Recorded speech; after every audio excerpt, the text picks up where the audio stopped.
Jadi ini video ketiga dari 4 video yang aku bilang di awal tadi di video tentang pajak nasional atau pajak pusat. Nah, ini pembahasan ketiga yaitu pajak kabupaten. Nah, pajak kabupaten ini kita ngambil Kabupaten Batanghari. Oke. Perkenalan lagi ya berarti.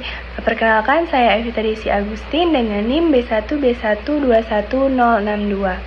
Nah, di sini video ini dibuat untuk memenuhi tugas dari mata kuliah Sistem Perpajakan yang diampu oleh Bapak Alfa Beriansyah, SIP MIP. Baiklah, masuk kepada pajak Kabupaten Batanghari. Nah, pajak kabupaten itu adalah pajak daerah yang mana pajak daerah dimuat dalam Undang-Undang Pajak Daerah dan Retribusi Daerah Nomor 28 Tahun 2009. Nah, pajak atau kontribusi wajib yang diberikan oleh penduduk suatu daerah kepada pemerintah daerah itu digunakan untuk kepentingan daerah tersebut. Baik itu kepentingan pemerintah, kepentingan umum, kepentingan masyarakat, dan lain-lain yang mensejahterakan rakyat. Nah, dalam anggaran pendapatan belanja daerah, suatu daerah itu dinyatakan dapat melakukan pembangunan dengan cepat apabila penerimaan pajak daerahnya itu besar. Nah, karena pajak daerah itu merupakan salah satu sumber penerimaan yang memegang peranan penting selain dia itu sumber penerimaan daerah, dia itu juga yang mendukung daerah itu di pembangunan bisa maju gitu. Semenjak diberlakukannya daerah otonom atau pemberian kewenangan kepada daerah untuk mengatur daerahnya masing-masing, itu tentunya untuk mengatur, membangun suatu daerah dibutuhkan pendapatan asli daerah, dan pendapatan asli daerah itu didapatkan dari penerimaan dan pungutan pajak serta retribusi daerah, pengelolaan kekayaan daerah yang dipisahkan, dan pendapatan-pendapatan lainnya. Nah, tapi sumber utama dari pendapatan daerah itu pajak, sama dengan sumber pendapatan utama negara, yaitu yang merupakan pajak. Nah, di daerah itu juga pajak merupakan pendapatan utama gitu. Nah, pendapatan asli daerah merupakan sebuah perwujudan dari kemandirian suatu daerah dalam mencari dan mengoptimalkan seluruh sumber daya sehingga dapat mendatangkan pemasukan untuk daerah. Nah, apabila dikelola dengan baik, sebagaimana telah diatur dalam Undang-Undang Nomor 23 Tahun 2014 tentang pemerintahan daerah, di mana pemerintahan daerah itu dituntut untuk dapat mengelola keuangan daerah secara tertib, terus taat, efisien, ekonomis, efektif, transparan yang pastinya, kemudian juga bertanggung jawab dengan memperhatikan rasa keadilan, kepatuhan, dan manfaat untuk masyarakat. Nah, jenis dari pajak yang dipungut daerah itu ada pajak hotel, pajak restoran, pajak hiburan, pajak reklame, terus ada pajak penerangan jalan, terus yang ketujuh ada pajak parkir, terus pajak sarang burung walet, terus ada pajak air tanah, terus ada pajak bea peroleh atas tanah dan bangunan. Nah, yang terakhir itu ada pajak bumi dan bangunan pedesaan dan perkotaan. Nah, jadi ini aku bakal ngejelasin satu-satu tentang pajak-pajak ini, pajak-pajak yang dipungut oleh daerah. Nah, pajak-pajak yang aku sebutin tadi itu adalah pajak yang sudah diatur dan bisa dipungut oleh daerah kabupaten. Ya, walaupun di kabupaten itu nggak ada dari yang aku sebutin tadi, ya udah nggak apa-apa. Tapi kalau ada ya harus wajib pajak gitu. Pokoknya yang aku sebutin tadi itu jadi wajib pajak yang jika ada di kabupaten tersebut harus dikenakan pajak. Nah, masuk ke pajak hotel. Pajak-pajak ini tadi itu disesuaikan dengan Undang-Undang Nomor 28 Tahun 2009 tentang pajak daerah dan retribusi daerah. Nah, pajak hotel itu merupakan pajak yang objeknya itu adalah fasilitas pelayanan yang menunjang kemudahan bagi masyarakat atau bagi orang-orang yang menikmati atau yang menginap di hotel tersebut.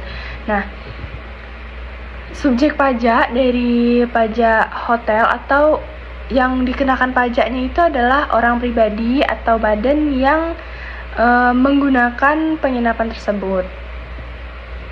Nah, kemudian paling besar dari pemungutan pajaknya itu atau paling tinggi yang bisa dikenakan atas pajak hotel itu sebesar 10%. Nah, kemudian yang kedua ada pajak restoran. Nah, pajak restoran ini hampir sama kayak pajak hotel.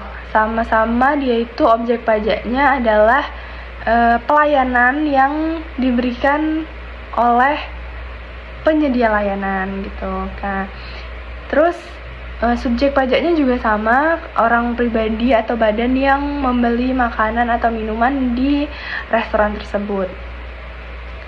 Dan paling tinggi tarif pajak yang bisa dipungut itu 10%.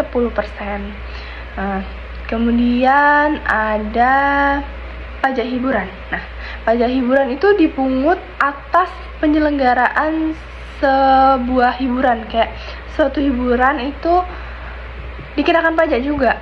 Nah, kayak tontonan film gitu, terus pagelaran seni. Nah, itu tuh kena pajak juga. Gitu tuh ada pajaknya gitu, kayak besaran pajaknya juga bervariasi, ada yang 35%. Itu tuh pajak hiburan paling tinggi. Nah, kan seharusnya cuman pajak hiburan yang dalam konteksnya itu pagelaran busana atau konteks kecantikan, kayak terus juga diskotik, karaoke itu lebih tinggi. Tarifnya itu ditetapkan jadi 75%. Beda sama yang ditetapkan kayak paling besarnya tuh 35%, tapi untuk hiburan-hiburan yang ini tuh jadi 75% gitu. Kemudian objek pajaknya ya hiburan itu sendiri. Kemudian subjek pajaknya itu orang pribadi atau badan yang menyaksikan atau menikmati hiburan tersebut. Ya, terus ada pajak reklame. Nah, pajak reklame itu pajak yang dikenakan atas penyelenggaraan reklame. Nah, reklame itu kayak sesuatu untuk menarik perhatian masyarakat gitu. Kayak bukan menarik sih, jatuhnya kayak mempromosikan gitu loh, mempromosikan. Nah, biasanya pajak reklame ini dia itu contohnya ya, itu kayak biasanya di mobil-mobil gitu kayak ada gambar gitu kan, gambar di belakangnya atau di sampingnya. Nah itu tuh sama kayak reklame, karena dia itu mempromosikan untuk mempengaruhi masyarakat gitu, untuk agar masyarakat itu mengetahui itu. Biasanya kalau yang reklame yang ada di mobil-mobil itu tuh reklame berjalan, itu biasanya kayak dipakai untuk promosi hiburan, tempat hiburan, terus juga promosi kayak pemilu kayak gitu-gitu. Nah terus reklame-reklame tuh banyak banget jenisnya. Ada yang tadi berjalan, terus ada juga yang kayak papan gitu yang gede, biasanya di pinggir jalan. Terus ya yang gede tuh biasanya kalau mau pemilu tuh kan mukanya gitu kan, ya tau lah. Nah terus tuh ada juga reklame yang di kain gitu, kayak kalau mau pemilu tuh kan ada baju seragaman tuh. Nah itu juga termasuk reklame. Nah terus selembaran itu juga reklame.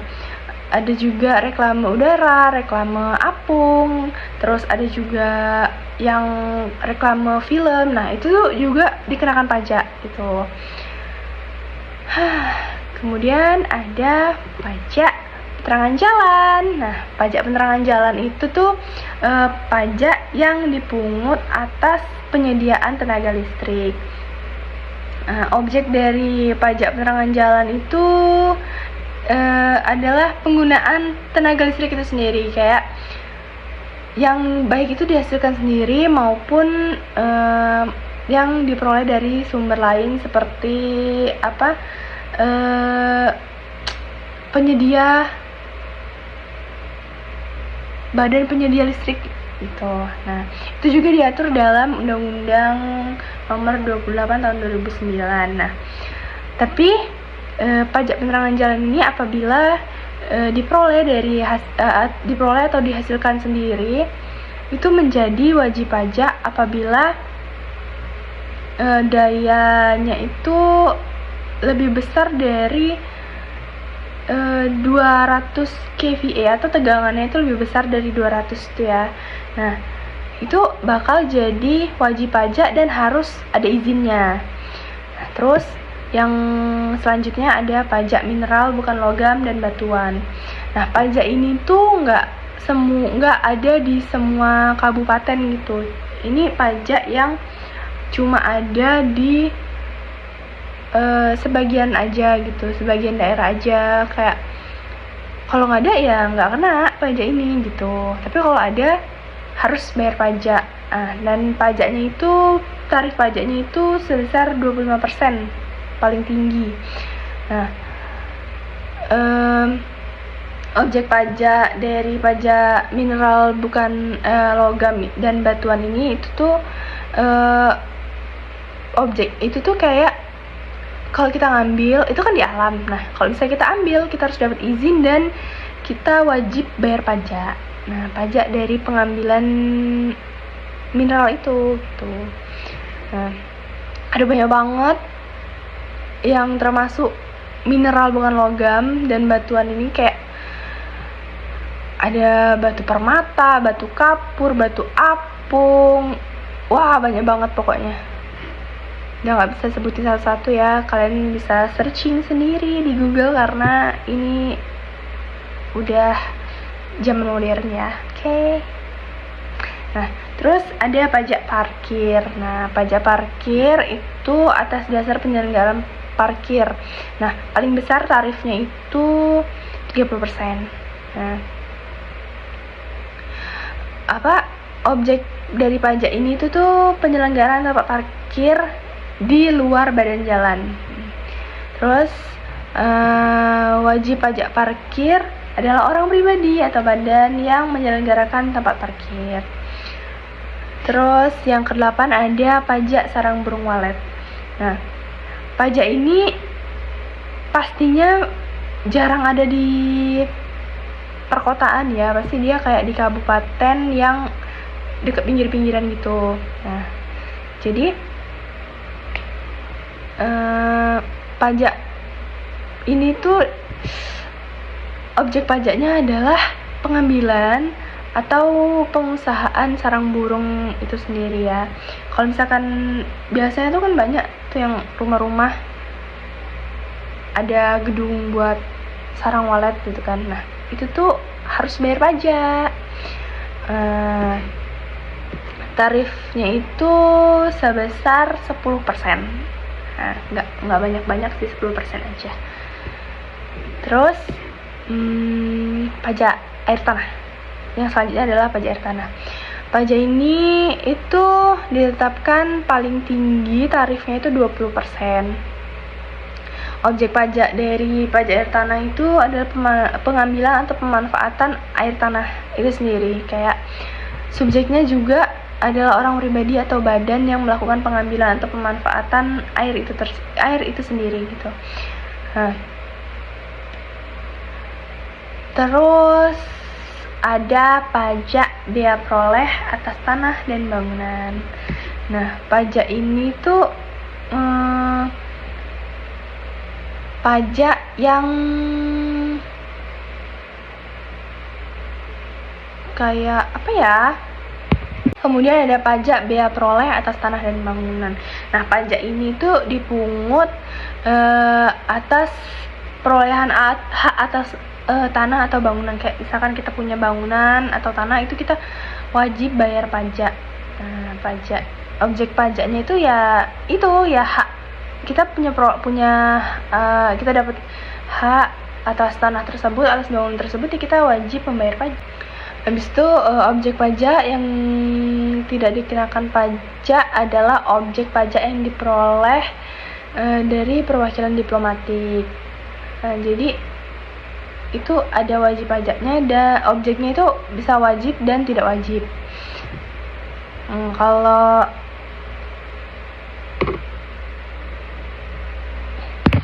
kemudian yang terakhir itu ada pajak bumi dan bangunan perdesaan dan perkotaan. Nah, dengan nama lain itu pajak bumi dan bangunan dipungut atas pajak kepemilikan, penguasaan dan pemanfaatan tanah atau bangunan. Kalau pajak yang sebelumnya itu kan kita kayak kalau misalkan kita punya hak atas tanah dan bangunan, itu kita wajib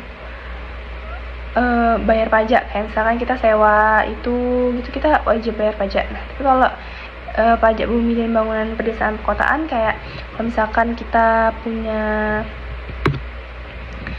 tanah, punya bangunan, nah itu kita wajib bayar pajak, baik itu di desa atau di kota. Nah, itu wajib pajak. Nah, terus dasar dari pengenaan pajak bumi bangunan pedesaan perkotaan itu adalah NJOP. Nah, besarannya itu ditetapkan setiap 3 tahun. Nah, jadi bisa berubah-ubah, kecuali objek pajak tertentu dapat ditentukan setiap tahun sesuai perkembangan wilayahnya. Kayak itu tuh bisa beda sesuai kayak perkembangan dari daerah tersebut. Kalau maju ya mungkin dia bisa bertambah, kalau kurang ya enggak gitu. Dan NJOP ini ditetapkan dengan peraturan bupati. Nah, itu udah ke-11 dari jenis-jenis pajak yang ada di kabupaten. Nah, kemudian masuk ke mekanisme sistem pemungutan pajak kabupaten.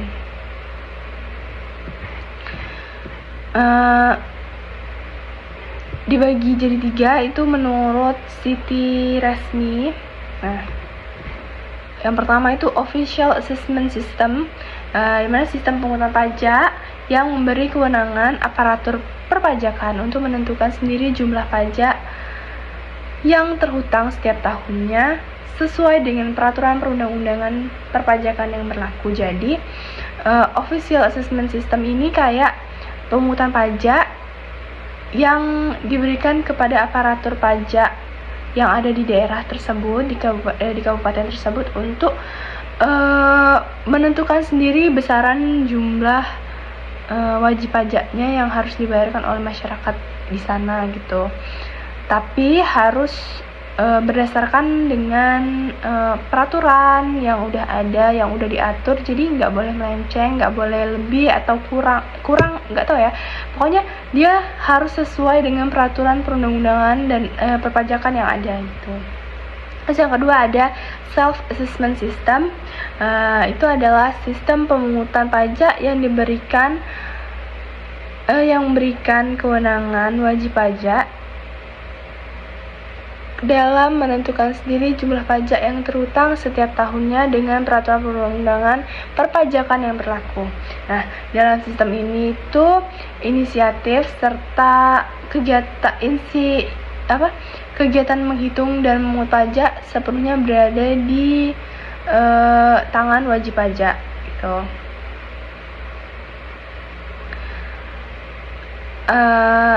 Kalau sistem ini dia harus mempunyai kejujuran yang tinggi serta menyadari akan arti pentingnya membayar pajak, karena ini dibebankan kepada wajib pajak itu sendiri gitu. Kayak mau bayar ya bayar, tapi ini nih tetap wajib pajak gitu. Tapi ya pribadi kita sebagai wajib pajak yang kayak bisa milih gitu, mau bayar atau enggak gitu. Nah, terus yang ketiga ada withholding system. Nah, ini adalah sistem pemungutan pajak yang memberikan wewenang kepada pihak ketiga yang ditunjuk untuk menentukan besaran pajak yang terutang oleh wajib pajak sesuai dengan peraturan perundang-undangan perpajakan yang berlaku. Nah, penunjukan pihak ketiga ini dilakukan juga sesuai peraturan perundang-undangan perpajakan, keputusan presiden, dan peraturan lain untuk memotong serta memungut pajak, menyetor dan mempertanggungjawabkan melalui sarana perpajakan yang tersedia. Jadi orang ketiga ini tuh nggak bisa asal dipilih gitu. Dia harus memenuhi kriteria-kriteria. Dia juga harus sesuai dengan apa yang sudah ditetapkan di undang-undang perpajakan gitu. Nah, jadi itu yang bisa aku sampaikan tentang pajak kabupaten yang di Batanghari. Nah, terus nanti video terakhir itu tentang pajak kota. Nah, pajak kota itu nggak jauh-jauh dari pajak kabupaten ya, karena sejatinya pajak kabupaten dan kota itu hampir sama gitu. Cuman bedanya ada sedikit lah dari jenis-jenis pajaknya, karena ada yang ada di kota dan ada juga yang nggak ada di kota gitu. Oke.